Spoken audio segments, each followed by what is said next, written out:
بسم اللہ الرحمن الرحیم۔ السلام علیکم ورحمۃ اللہ وبرکاتہ۔ ناظرین کرام، میں ہوں اختر حسین۔ امید کرتے ہیں کہ آپ جہاں بھی ہوں گے اپنے اہل خانہ سمیت الحمدللہ خیر و عافیت سے ہوں گے اور خوش و خرم بھی ہوں گے۔ وہی اور اس کی حقیقت کے متعلق کچھ عرض کر دینا مناسب سمجھتا ہوں، تو لیجئے شروع کرتے ہیں۔ قرآن کریم چونکہ سرور کائنات حضرت محمد مصطفیٰ صلی اللہ علیہ وسلم پر وحی کے ذریعے نازل کیا گیا ہے، اس لیے سب سے پہلے وحی کے بارے میں چند ضروری باتیں سمجھ لینی چاہیے۔ ہر مسلمان جانتا ہے کہ اللہ تعالیٰ نے انسان کو اس دنیا میں آزمائش کے لیے بھیجا ہے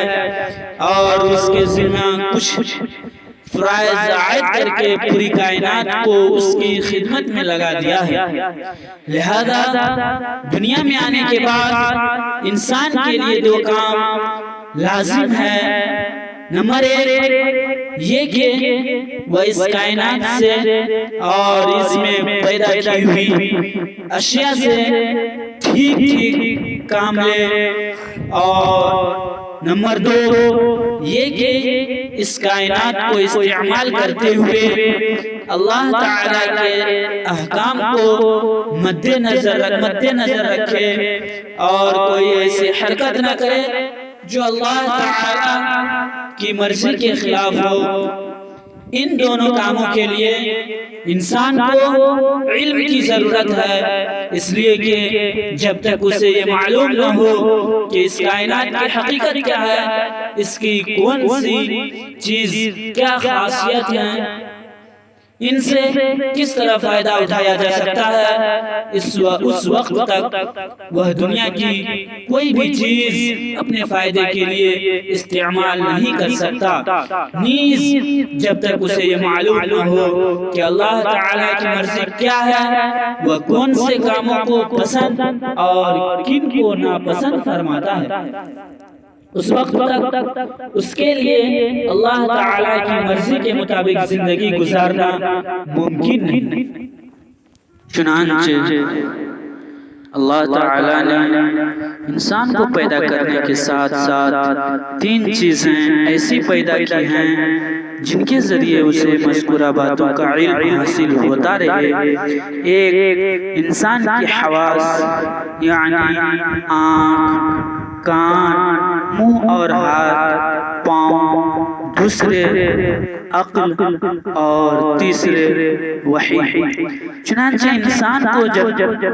بہت سی باتیں اپنے حواس کے ذریعے معلوم ہو جاتی ہیں، بہت سی عقل کے ذریعے، اور جو باتیں ان دونوں ذرائع سے معلوم نہیں ہو سکتی ان کا علم وحی کے ذریعے عطا کیا جاتا ہے۔ علم کے تینوں ذرائع میں ترتیب کچھ ایسی ہے کہ ہر ایک کی ایک خاص حد اور مخصوص دائرہ کار ہے جس کے آگے وہ کام نہیں دیتا۔ چنانچہ جو چیزیں انسان کو اپنے حواس سے معلوم ہو جاتی ہیں ان کا علم نری عقل سے نہیں ہو سکتا۔ مثلا ایک دیوار کو آنکھ سے دیکھ کر آپ کو یہ علم ہو جاتا ہے کہ اس کا رنگ سفید ہے، لیکن اگر آپ اپنی آنکھوں کو بند کر کے صرف عقل کی مدد سے اس دیوار کا رنگ معلوم کرنا چاہیں تو یہ ناممکن ہے۔ اسی طرح جن چیزوں کا علم عقل کے ذریعے حاصل ہوتا ہے وہ صرف حواس سے معلوم نہیں ہو سکتی۔ مثلا آپ صرف آنکھوں سے دیکھ کر یا ہاتھوں سے چھو کر یہ پتہ نہیں لگا سکتے کہ اس دیوار کو کسی انسان نے بنایا ہے، بلکہ اس نتیجے تک پہنچنے کے لیے عقل کی ضرورت ہے۔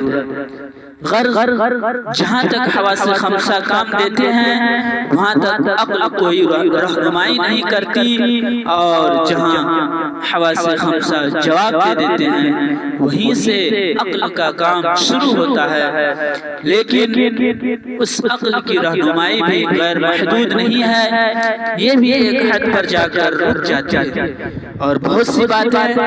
ایسی ہیں جن کا علم نہ حواس کے ذریعے حاصل ہو سکتا ہے اور نہ عقل کے ذریعے۔ مثلا اسی دیوار کے بارے میں یہ معلوم کرنا کہ اس کو کس طرح استعمال کرنے سے اللہ تعالی راضی اور کس طرح استعمال کرنے سے ناراض ہوگا، یہ نہ حواس کے ذریعے ممکن ہے نہ عقل کے ذریعے۔ اس قسم کے سوالات کا جواب انسان کو دینے کے لیے جو ذریعے اللہ تعالی نے مقرر فرمایا ہے اسی کا نام وحی ہے، اور اس کا طریقہ یہ ہوتا ہے کہ اللہ تعالیٰ اپنے بندوں میں سے کسی کو منتخب فرما کر اسے اپنا پیغمبر قرار دیتا ہے